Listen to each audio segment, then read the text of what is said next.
Hello students, এইটো মোৰ 14 number chapter semiconductor ওপৰত third video. Today topic of my class is distinguish between conductors, semiconductor and insulators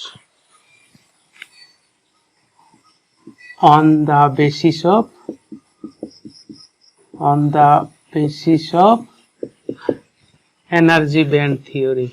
Energy band theory. Okay. Theory. তার মানে শক্তি পথিৰ তথ্য হিসাবত পৰিবাহী অৰ্ধপৰিবাহী আৰু অপৰিবাহীৰ মাজত পাৰ্থক্য এইটো কেতিয়াবা পৰীক্ষাত কেৱল ডায়াগ্ৰামটো ড্ৰ কৰিবলৈ আহে ওকে তো গতিকে পৰীক্ষাৰ ফালৰ পৰা ইম্পৰ্টেন্ট ওকে তো প্ৰথমে মই পঢ়াম ইনসুলেটর মানে অপরিবাহী ঠিক আছে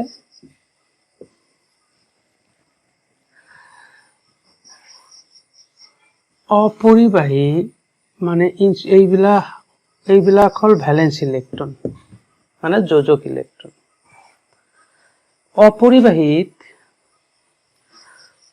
ভ্যালেন্স ইলেকট্ৰনবোৰ নিউক্লিয়াছৰ ওচৰত থাকে যিমান নিউক্লিয়াছৰ ওচৰত থাকে হিমানে ইলেকট্ৰনবোৰৰ শক্তি কম থাকে অৰ্থাৎ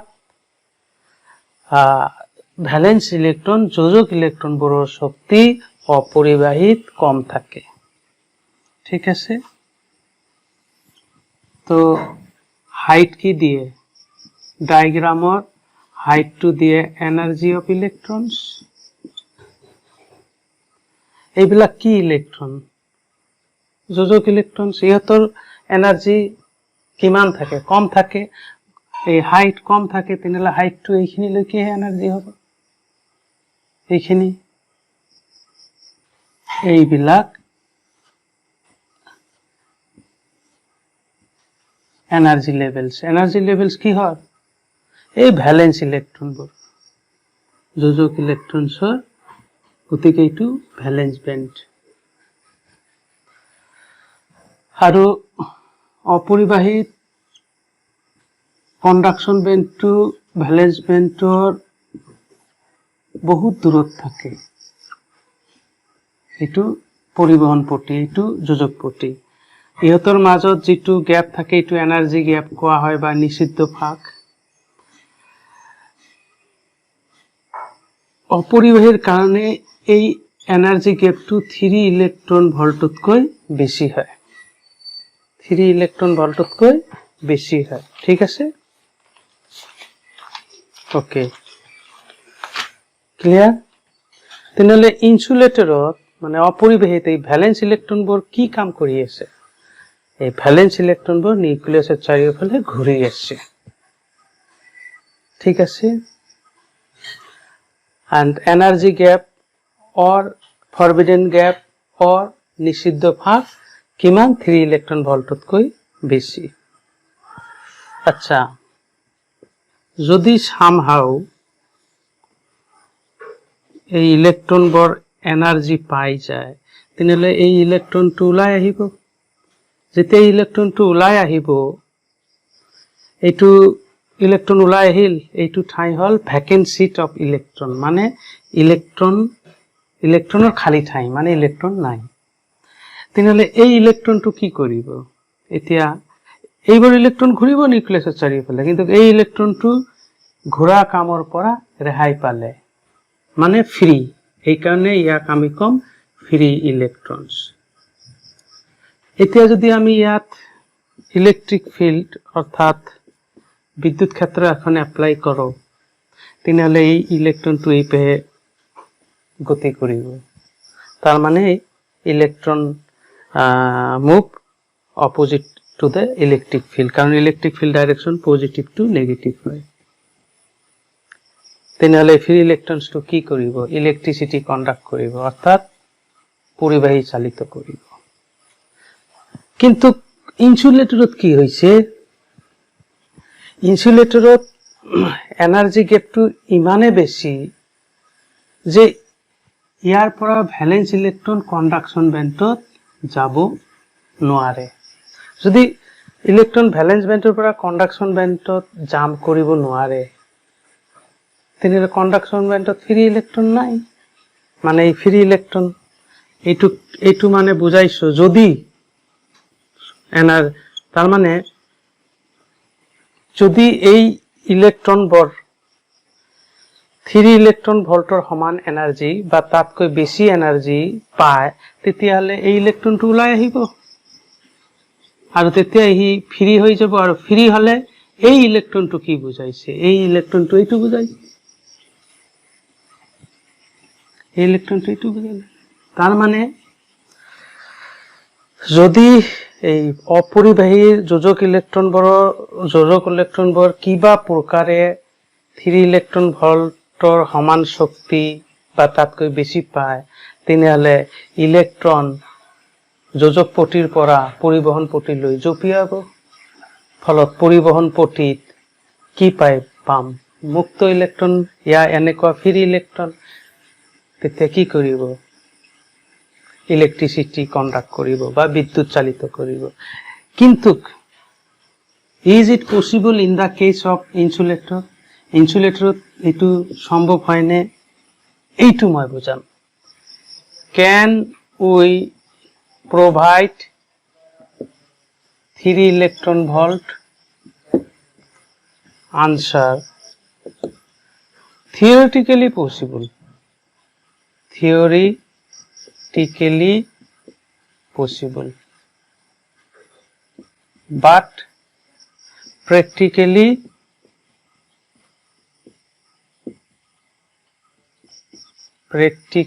not possible। কিয় বুজাই আছো শুনা।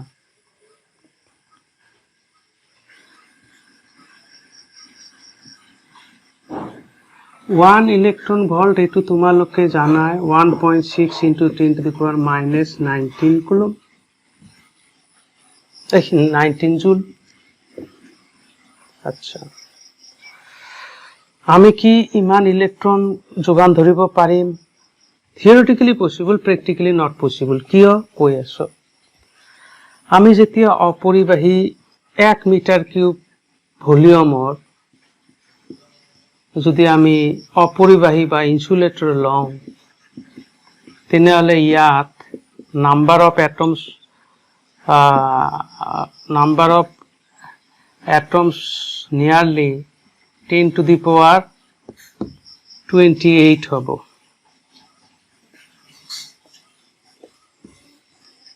ঠিক আছে, তেনেহলে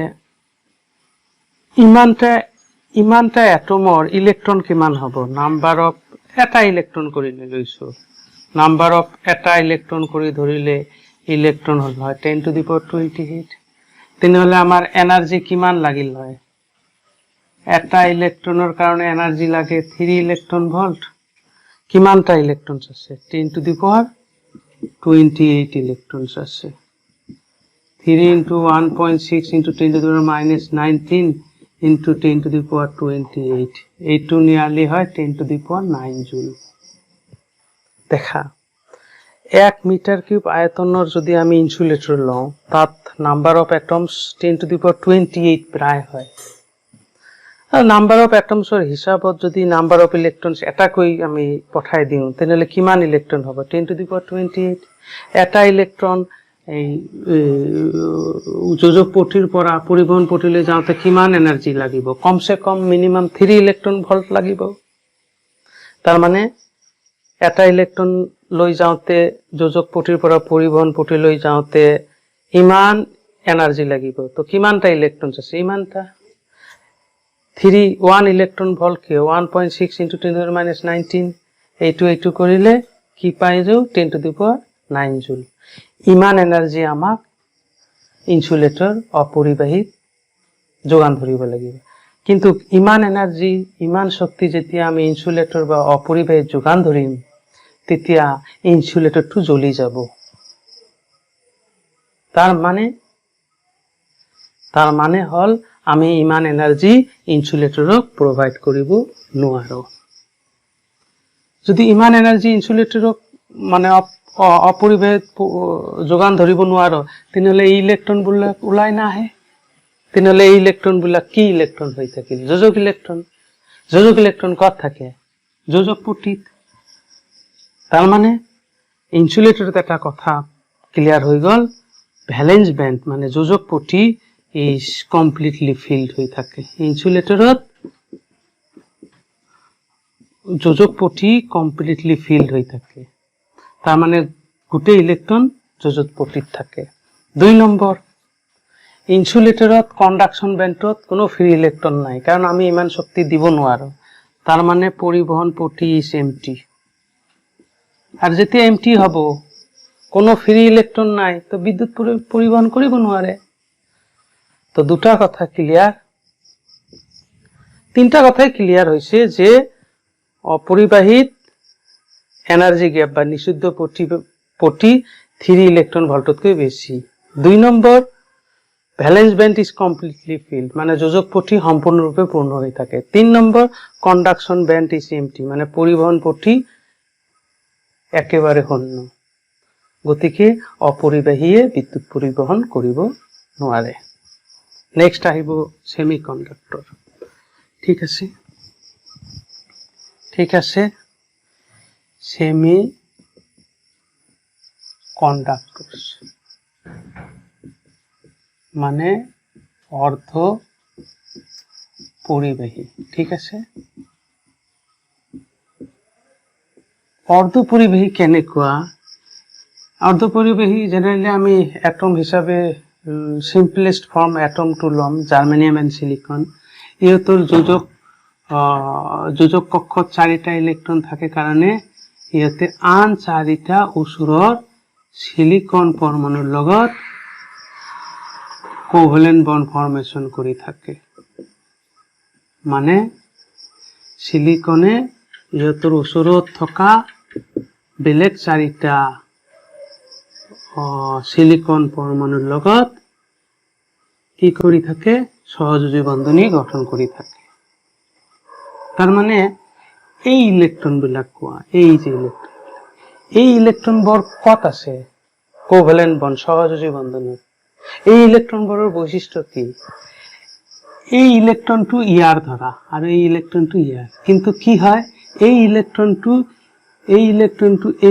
এই নিউক্লিয়াছৰ চাৰিওফালে ঘূৰিব, এই ইলেক্ট্ৰনটো এই নিউক্লিয়াছৰ চাৰিওফালে ঘূৰিব। তাৰ মানে এই কোভেলেন্ট বন্ডত যি দুটা ইলেক্ট্ৰন আছে সেই দুটা ইয়াতো ঘূৰিব, ইয়াতো ঘূৰিব। ঠিক আছে, এইটো মানে সেমিকন্ডাক্টৰৰ এটা বৈশিষ্ট্য।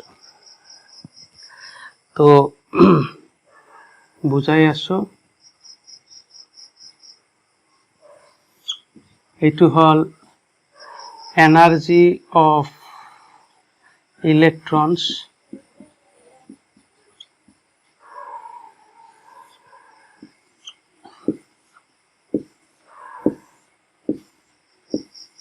এইটো হল কন্ডাকশন ব্যান্ড,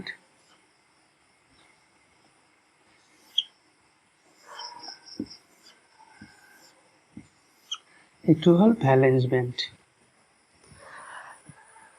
আৰু সেমিকন্ডাক্টৰ অৰ্ধ পৰিবাহীত এই নিষিদ্ধ ফাঁক মানে forbidden gap or energy gap less than 3 electron volt. ইয়াৰ কাৰণে অৰ্ধ পৰিবাহীৰ কাৰণে নিষিদ্ধ ফাঁকটো 3 ইলেকট্ৰনতকৈ কম হয়।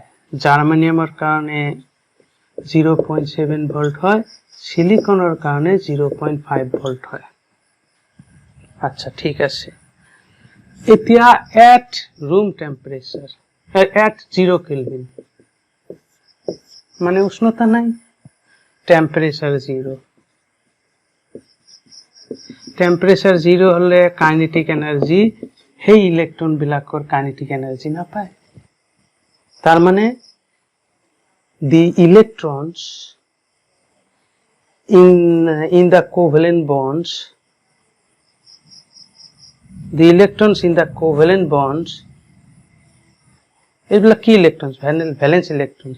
Valence electrons in the covalent bonds have not sufficient energy. Have not sufficient energy to break the bond and it becomes free. এইটো নহয় যে এই ইলেক্ট্রনটো আহি যাব, আহিলে এইটো ফ্রি ইলেক্ট্রনস হব, সেইটো 0 কেলভিনত নহয়। কারণ 0 কেলভিন মানে হল শক্তি নাই, এনার্জি নাই। এনার্জি না থাকিলে এই ভ্যালেন্স ইলেক্ট্রন বৰ ইহতৰ কোভ্যালেন্ট বন্ড ব্ৰেক কৰি আহিব নোৱাৰে। তেনেহলে ভ্যালেন্স ইলেক্ট্ৰন বৰ কি কৰি আছে? ভ্যালেন্স ইলেক্ট্ৰন বৰ ইহতৰ কাম কৰি আছে। ভ্যালেন্স ইলেক্ট্ৰনেৰ কাম কি? নিউক্লিয়াসেৰ চাৰিওফালে ঘূৰি থকা। অৰ্থাৎ এই ইলেক্ট্ৰন বৰ 0 কেলভিনত, এই ইলেক্ট্ৰন বৰ কত আছে? ভ্যালেন্স শেলত আছে, কোভ্যালেন্ট বন্ডত আছে। এই ইলেক্ট্ৰন বোৰ কি? Valence electron. গতিকে ভ্যালেন্স ইলেক্ট্রনের এনার্জি ভ্যালেন্স ব্যান্ডত থাকে, মানে যোজক পথিত থাকে। তার মানে 0 কেলভিন উষ্ণতাত কন্ডাকশন ব্যান্ডত কোনো ইলেক্ট্রন নাই। তার মানে 0 কেলভিন টেম্পারেচারত সেমিকন্ডাক্টর, এটু important line, behaves, important line এটু behaves as an insulator। এটু খুব ইম্পর্টেন্ট লাইন। কারণ এটু নহয় ফ্রি ইলেক্ট্রন নাই। 0 কেলভিন উষ্ণতাত ভ্যালেন্স ইলেক্ট্ৰনৰ ইমান শক্তি নাই যে এটা ভ্যালেন্স কোভ্যালেন্ট বন্ডটো ভাঙি আহি ফ্রি হৈ যাব। আৰু ফ্ৰি হলেহে কি কৰিব? ফ্ৰি হলেহে বিদ্যুৎ পৰিবহন কৰিব পাৰিব। ফ্রি ইলেক্ট্রনস নাই। গতিকে সেমিকন্ডাক্টর বিহেভস এজ ইনসুলেটর। কত? At 0 kelvin. এটু এটা ইম্পর্টেন্ট। এতিয়া আমি সেমিকন্ডাক্টরটো রুম টেম্পারেচারত আনিলো। Room temperature, at room temperature মানে কোঠালির উষ্ণতা। রুম টেম্পারেচার মানে 27 ডিগ্রি সেলসিয়াস, মানে 27 ডিগ্রি মানে 3 কেলভিন। টেম্পারেচার আছে তো গতিকে এনার্জি আছে। তেনেহলে রুম টেম্পারেচারত কি হল? এই অর্ধপরিবাহীর ভ্যালেন্স ইলেক্ট্রন বৰ কি পালে? শক্তি পালে। যেতিয়া শক্তি পাব, যেতিয়া এই ভ্যালেন্স ইলেক্ট্রন বৰ শক্তি পাব, তেতিয়া ভ্যালেন্স ইলেক্ট্ৰনটো এই কোভ্যালেন্ট বন্ড ব্ৰেক কৰি ভাঙি ওলাই আহি যাব। তাৰ মানে ইয়াত এখন খালি ঠাই কৰি থৈ আহিল। এইটো ভ্যাকেন্ট প্লেস অফ ইলেক্ট্রন। পিছত মই বুজাম ভ্যাকেন্ট প্লেস কি। আপাতত ভ্যাকেন্ট প্লেস অফ ইলেক্ট্রন। তেনেহলে এইটো কি হৈ গল? ফ্রি ইলেক্ট্রনস। ক্লিয়ার? ফ্রি ইলেক্ট্রনস। এতিয়া যদি আমি ইয়াত ইলেকট্রিক ফিল্ড এপ্লাই করিলে হয়, এইপিনে পজিটিভ, এইপিনে নেগেটিভ, তেনেহলে ফ্রি ইলেক্ট্রনস এইফালে মুভ করিল হয়। তেনেহলে কি করিল হয়? সেমিকন্ডাক্টরটো ইলেকট্রিসিটি কন্ডাক্ট করিল হয়। অর্ধপরিবাহীটো বিদ্যুৎ পরিবহন কৰিব পাৰিলেহেঁতেন। ইয়াৰ পৰা ইয়াত আহিছে, তাৰ মানে এই ইলেক্ট্ৰনটো ইয়াৰ পৰা ইয়াত গুচি গৈছে। কথাটো বুজিছা? তার মানে এই প্লেসটো কি? ভ্যাকেন্ট। এইটো বুঝাইছো। এই প্রসেসটো এনার্জি ডায়াগ্রাম দিয়ে বুঝাইছো। তেনেহলে এতিয়া যদি আমি সেমিকন্ডাক্টৰৰ আৰু উষ্ণতা বঢ়াও, তেনেহলে আৰু ইলেক্ট্ৰন কত যাব? ভ্যালেন্স ব্যান্ডৰ পৰা কন্ডাকশন ব্যান্ডত যাব। যিমান ইলেক্ট্ৰন ভ্যালেন্স ব্যান্ডৰ পৰা কন্ডাকশন ব্যান্ডত যাব, মানে আৰু উষ্ণতা বাড়ালো। তাৰ মানে এই ইলেক্ট্ৰন ইয়াৰ পৰা গুচি গল, আৰু ফ্ৰি ইলেক্ট্ৰন দিল, আৰু এনেকৈ মুভ কৰিলে। তেনেহলে কি বুঝিলো আমি ইয়াৰ পৰা? যে যদি আমি সেমিকন্ডাক্টৰৰ বা অৰ্ধপৰিৰ উষ্ণতা বঢ়াই থাকো, তেনেহলে ভ্যালেন্স বা যোজক ইলেক্ট্ৰন বৰ সাফিসিয়েন্ট এনাৰ্জি পাব। এনাৰ্জি পোৱাৰ কাৰণে ভ্যালেন্স ইলেক্ট্ৰন কোভ্যালেন্ট বন্ড বোৰ ভাঙি দিব, ভাঙি ওলাই আহিব। যেতিয়া ইলেক্ট্ৰন বোৰ ওলাই আহিব, সেই ইলেক্ট্ৰন বোৰ হৈ যাব মুক্ত ইলেক্ট্ৰন। এইবিলাক মুক্ত ইলেক্ট্ৰন। এইবিলাক ইয়াত বুজাইছো, এইবোৰ ইয়াত বুজাইছো, মানে ডায়াগ্ৰামত এনেকৈ বুজাইছো।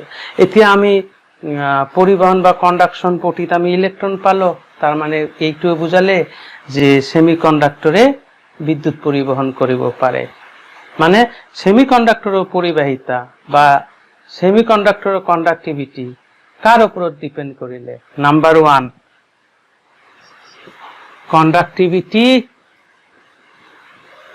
conductivity depends, semiconductor depends on temperature. যিমান উষ্ণতা দিম ইমান ইলেকট্রন ব্রেক হয়ে যাব। যিমান আমি টেম্পারেচার উষ্ণতা বঢ়াম, টেম্পারেচার ইনক্রিজিং কৰিম, এই কোভ্যালেন্ট বন্ড ব্ৰেক কৰি ইলেকট্ৰনবোৰ ফ্ৰি হয়ে যাব। এই ইমান ফ্ৰি হয়ে যাব আৰু ফ্ৰি ইলেকট্ৰনস বেশি হব, কন্ডাক্টিভিটি বেশি হব। তাৰ মানে আমি এইখিনি কব পাৰিলো যে at room temperature semiconductor behaves as conductor. Semiconductor behaves as an ordinary conductor. Ordinary conductor কে এইটু কলো যে অর্ধ পরিবাহী সাধারণ পরিবাহীর দ্বারা আচরণ করে কোঠালির উষ্ণতা। কিন্তু আমি যদি উষ্ণতা বড়াই থাকো তাহলে সেমিকন্ডাক্টর পরিবাহিতা বাড়ে। তাহলে সেমিকন্ডাক্টৰৰ পৰিবাহিতা কোনে নিয়ন্ত্ৰণ কৰিলে? উষ্ণতা।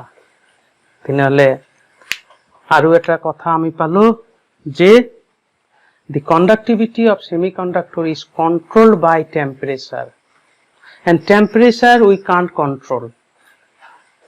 তার মানে সেমিকন্ডাক্টৰৰ পৰিবাহিতা আমি নিয়ন্ত্ৰণ কৰিব নোৱাৰো। কিয়? আমি উষ্ণতাক নিয়ন্ত্ৰণ কৰিব নোৱাৰো। পইণ্ট নাম্বাৰ 1 মনত ৰাখিবা যে এইটো এটা পিছত এইটো এটা অর্ধ পরিবাহীর ড্রব্যাক হব, অসোয়া হব। 2 নম্বর কথাটো যে অর্ধ পরিবাহীর যোজক পটি কেতিয়াবা আংশিকভাবে পূর্ণ হয়ে থাকে, কেতিয়াবা পূর্ণভাবে ভর্তি হয়ে থাকে। আর অর্ধ পরিবাহীর পরিবহন পটি কেতিয়াবা শূন্য হয়ে থাকে, কেতিয়াবা আংশিকভাবে পূর্ণ হয়ে থাকে। ঠিক আছে, এতিয়া আহিব কন্ডাক্টর। ঠিক আছে, কন্ডাক্টরস। এতিয়া পৰিবাহীৰ কন্ডাক্টৰৰ এনাৰ্জি বেড ডায়াগ্ৰামটো আলোচনা কৰিম। Energy diagram of conductors.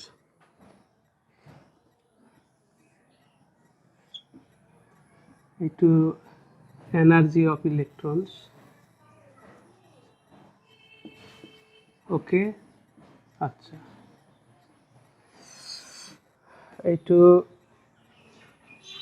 কন্ডাক্টরস বা পরিবাহীর পরমাণুর এইবিলাক ধরিল যোজক ইলেকট্রন, ভ্যালেন্স ইলেকট্রন। এইবিলাক ভিতৰৰ কক্ষ মানে ইনাৰ অৰবিটৰ ইলেকট্ৰন। এইবোৰ কন্ডাক্টৰত এইবোৰ হল valence electron. Conductor in conductor or metal, valence electron, এই কথাটো খুবই important. Valence electrons have very large energies.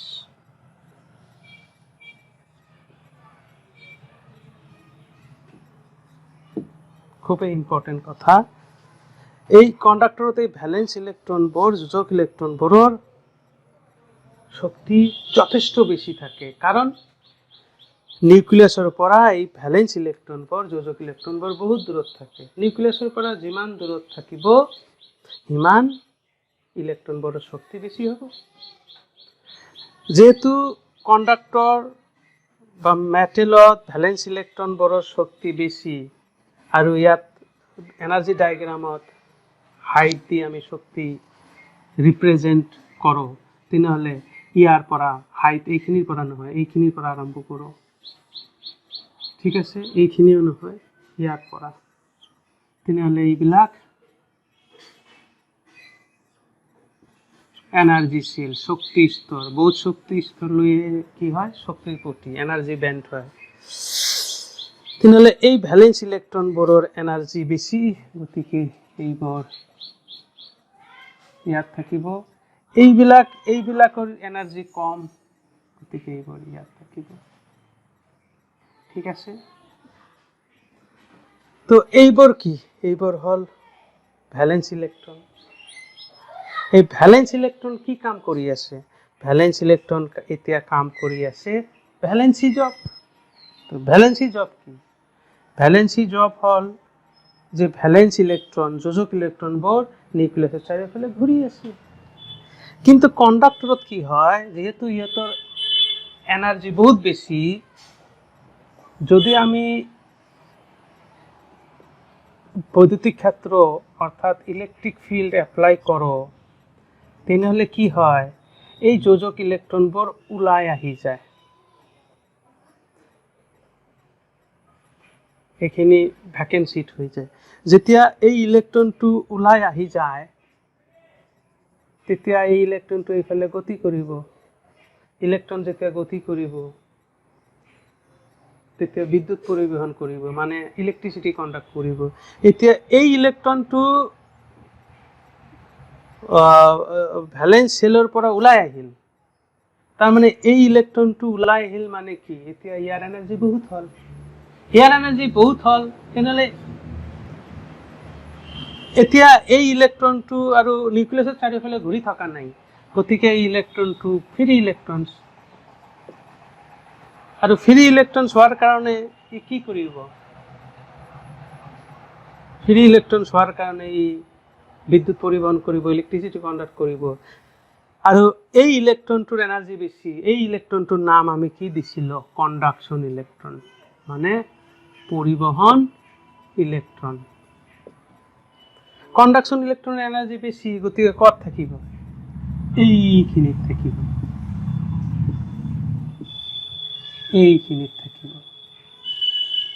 তার মানে বুঝাইছো এইখিনিত থাকিব এই ইলেকট্রনটো ইয়াৰ পৰা ইয়ালৈ গুচি গৈছে এই পিকচাৰটো যেতিয়া বৈদ্যুতিক ক্ষেত্ৰ এপ্লাই কৰিলো তেতিয়া ইলেকট্ৰনটো ইয়াৰ পৰা এইখিনিত গুচি গ'ল বুজিছা আজ ক্লিয়ার তার মানে একই ইলেকট্রন কেতিয়াবা কন্ডাকশন হিসেবে কাম করে এই যে উপৰত গুচি গ'ল আৰ যদি বিদ্যুৎ ক্ষেত্ৰে এপ্লাই নকৰো তেতিয়া এই ইলেকট্ৰনটো কত থাকিব যদি বিদ্যুৎ ক্ষেত্ৰে এপ্লাই নকৰিলে হয় বুঝা এতিয়া বিদ্যুৎ ক্ষেত্ৰে এপ্লাই কৰা নাই তেতিয়া এই ইলেকট্রন কত আছে ইয়াত থাকিব তার মানে এতিয়া এই ইলেকট্রনটো ভ্যালেন্স হৈ গ'ল ভ্যালেন্স ইলেকট্রন কিন্তু যেতিয়া বিদ্যুৎ ক্ষেত্রে এপ্লাই কৰিম ইলেকট্ৰিক ফিল্ড এপ্লাই কৰিম তেতিয়া ই ওলাই আহিলে এইখিনি ঠাই খালি হল আৰু এইটো ফ্ৰি ইলেকট্ৰনস হৈ গ'ল ফ্ৰি ইলেকট্ৰনস হলে এই বিদ্যুৎ ক্ষেত্ৰৰ বিপৰীত দিশত ইলেকট্ৰিক ফিল্ডৰ বিপৰীত দিশত গতি কৰিব তাৰ মানে এই ইলেকট্ৰনটো ইয়াৰ পৰা ইয়ালৈ গুচি গ'ল এইটো ভ্যাকেন্ট প্লেস কৰিলে তাৰ মানে একই ইলেকট্ৰন দেখা কেতিয়াবা ভ্যালেন্স ইলেকট্ৰন হিসেবে কাম কৰিছে কেতিয়াবা কন্ডাকশন ইলেকট্ৰন হিসেবে কাম কৰিছে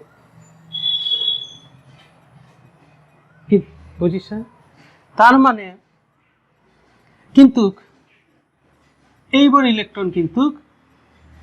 ইলেকট্ৰন কিন্তু কন্ডাকশন ব্যান্ডত যোৱা নাই কোনবিলাক গৈছে এই ভ্যালেন্স ইলেকট্ৰন বিলাক ক্লিয়াৰ তাৰ মানে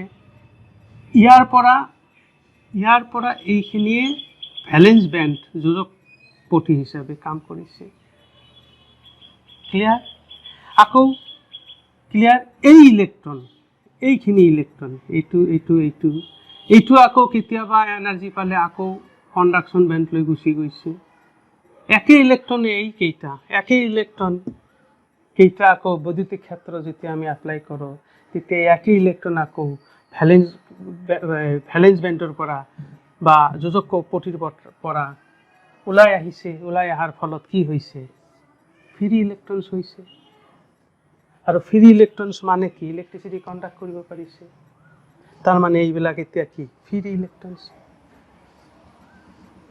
এইবোৰ মানে ফ্ৰি ইলেকট্ৰনস আৰু সেই একই ইলেকট্ৰনস বিদ্যুৎ ক্ষেত্ৰে এপ্লাই নকৰিলে আকৌ কি হৈ যায় একই ইলেকট্ৰন বিদ্যুৎ ক্ষেত্ৰে অ্যাপ্লাই না কৰিলে আকৌ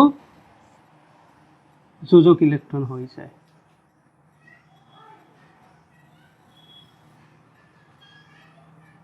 আৰু বিদ্যুৎ ক্ষেত্রে অ্যাপ্লাই করিলে আকৌ একই ইলেকট্রন কি হৈ যায়, কন্ডাকশন ইলেকট্রনস হৈ যায়।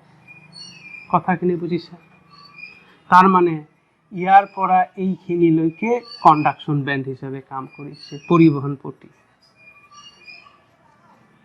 তাৰ মানে এইখিনি ৰেঞ্জত তোমাৰ যিখিনি ইলেকট্ৰন আছিলে সেই ইলেকট্ৰনটো এইখিনি ৰেঞ্জত যিখিনি ইলেকট্ৰন আছিলে সেই ইলেকট্ৰন কেইটা কেতিয়াবা যোজক ইলেকট্ৰন হিসাবে কাম কৰিছে, কেতিয়াবা মুক্ত ইলেকট্ৰন হিসাবেও কাম কৰিছে। তাৰ মানে কথাটো এনেকুৱা ক'ব খুজিছো যে পৰিবাহীত কন্ডাক্টৰত এইখিনি এৰিয়াত